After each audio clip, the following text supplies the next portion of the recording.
always knew I was a writer. It was the assignment I looked forward to, and my homework was the thing I saved for last. It was the thing I did, like dessert, right? It was the thing I did even when I didn't want to do anything else. When I was in college, I was struggling with what to major, and then I looked at my courses and I realized that I'd taken a lot of different stuff, but I always was taking literature course, so I just majored in literature because that's sort of what I did. And the religion thing happened at the Journal. Okay, Okay, so I was covering the car rental industry, and I had this boss who was very aggressive and browbeating me into being more aggressive. And while I learned a lot from him, I wasn't that happy. And around that time, Heaven's Gate happened. Heaven's Gate was mass suicide by a cult out in California. And they killed themselves in this very bizarre way, and the whole scene was sort of bizarre.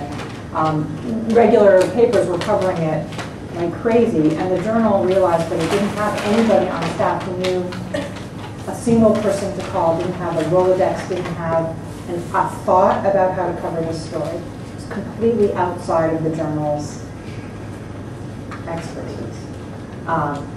And so at that moment, the Journal articulated a need for a religion reporter, writer. And I said, I'll do it. and so what matters most to you? In my life? I'm just throwing a question at you that you didn't come out. My family. And you have a 6-year-old daughter? I have a 6-year-old daughter. Making sure she's happy and safe is the most important thing.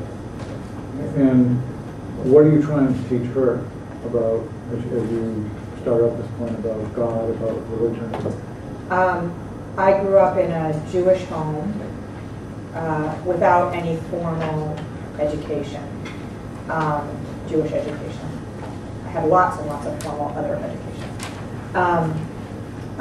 And I regret it.